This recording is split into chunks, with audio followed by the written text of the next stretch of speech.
So, what could a giant rusty bridge possibly have in common with the smartphone that's probably in your pocket right now? I mean, one looks like it's decaying, falling apart, while the other is this peak of modern technology. But believe it or not, they are both run by the exact same powerful chemical principle. Let's dig into how the very same force that destroys can also be harnessed to create something amazing. Yeah, we've all seen it, right? On our cars, on bike chains, on old buildings. It's called corrosion, or rust. And it feels like this constant, silent battle against pretty much everything we build. It's one of the most common chemical reactions on the entire planet, and it's happening all around us all the time. And this is way more than just an eyesore. Get this. In the United States alone, corrosion costs the economy around $300 billion every single year. That is a staggering amount of money to pay for what seems like a simple chemical process. So figuring this out isn't just for curiosity's sake. It's a massive economic deal. So here's our game plan. We're going to start with the problem, the destructive side of rust. Then we'll get into the cool science behind it, something called a redox reaction. After that, we'll see how we can actually grab that same science and use it to build a simple battery. And finally, we'll learn the language scientists use to measure all this power. All right, first up, the problem with rust. It's not just stuff getting old, it's a very specific kind of chemical reaction that's basically just running wild. I mean, we see the end result, right? That flaky, reddish-brown stuff. But to really get a handle on it, maybe even control it, we have to look way, way deeper. What is actually going on at the atomic level that causes this to happen? And that question brings us to the absolute core of our story today, the electron exchange. You'll also hear it called a redox reaction. This is the fundamental idea that connects these two totally opposite worlds of decay and power. Okay, so the first part of this process is called oxidation. And a great way to remember it is that one substance, say the iron in a bridge, is losing tiny little particles called electrons. Oxidation is loss. Now, those electrons don't just disappear into thin air. They have to go somewhere, right? Well, that's where the second part of the process comes in, reduction. As one thing is losing electrons, another thing, like oxygen from the air, is gaining them. So reduction is gain. So you put those two ideas together, oxidation and reduction, and you get a redox reaction. That's just the short name for it.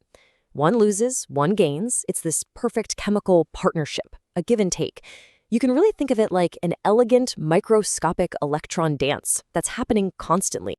And check this out. Here, we can actually see this invisible dance made visible.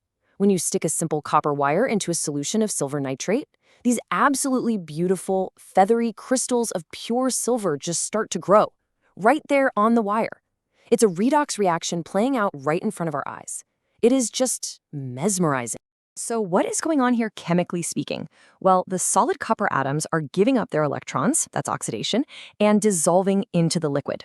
At the exact same time, silver ions that were floating around in that solution are grabbing those free electrons, that's reduction, and turning back into solid metallic silver. And that is what you see growing as those stunning crystals. Okay, so we've seen this electron flow happen all by itself. With rust, it's totally uncontrolled and destructive. But what if we could control it? What if we could tell those electrons exactly where to go and when? Well, let's find out. And asking that question is what turns basic chemistry into incredible technology. See, if we can just separate the two halves of that redox reaction and then build a specific path for the electrons to travel down, we can harness their energy. So let's try it. We've got our two reactions happening in two separate beakers. We've got our copper, we've got our silver. We connect them with a wire, which should let the electrons flow from one to the other, right? But nothing happens. The meter reads 0, no current. What are we missing here? And here is the secret ingredient, the salt bridge. A wire is great for moving electrons, but if that's all you have, you get this electrical traffic jam building up in the beakers. The salt bridge acts like a side road. It lets other charged particles, or ions, flow between the solutions, which balances everything out and completes the circuit. And now, the electrons are finally free to move. This brilliant setup has a name. It's a galvanic cell. Here, zinc is getting oxidized at one end, releasing electrons. Those electrons travel through the wire, maybe powering a light bulb along the way, and then they arrive at the copper end, where they cause reduction. It's literally a machine for turning a spontaneous chemical reaction into useful electrical energy. So let's quickly break down the parts. The anode, that's where the oxidation happens. It's the source of the electrons. The cathode is where reduction happens. That's their destination. The salt bridge keeps all the charges balanced so traffic can keep flowing.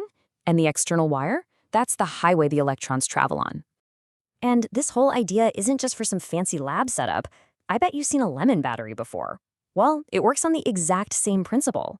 You've got two different metals, the zinc and copper strips, acting as your electrodes, and the acidic juice inside the lemon acts as the electrolyte. It's a simple, elegant galvanic cell you can make right in your kitchen. So, we built our battery, now what? How do we talk about it? How do we measure how strong it is? This brings us to our final section, the language scientists use to describe all this potential and power. Well, the key measurement is something called cell potential. The easiest way to think about it is as the electrical push or force that's driving the electrons from one side to the other.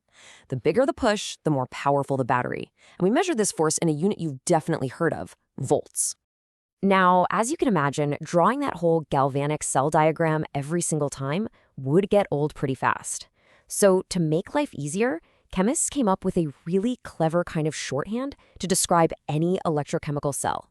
Here's the basic format. You always put the anode components on the left and the cathode components on the right. That single vertical line just represents a boundary, like between the solid metal and the liquid solution. And that double vertical line right in the middle? Yep, that's our hero, the salt bridge. So for this cell we've been looking at this whole time, the notation looks just like this. It tells us everything we need to know at a glance. The zinc anode, the copper cathode, the solutions they're in, and the salt bridge connecting them. It's the entire diagram all condensed into one simple, powerful line of text. It's the language of electrochemistry. And that brings us right back to where we started. On one side, you have rust. It's a spontaneous, uncontrolled exchange of electrons, a redox reaction that just happens, and it leads to decay. But on the other side, you have a battery. It's the exact same fundamental process, that same spontaneous electron exchange, but now it is controlled. We've separated the reactions and forced the electrons to travel through a wire, creating power. So, what's the final verdict? Is this chemistry a force of decay or a source of power? Well, the answer isn't one or the other, it's both. The real difference between a rusty nail and the battery in your phone isn't the fundamental chemistry itself, but our ability to understand and, most importantly, to control it.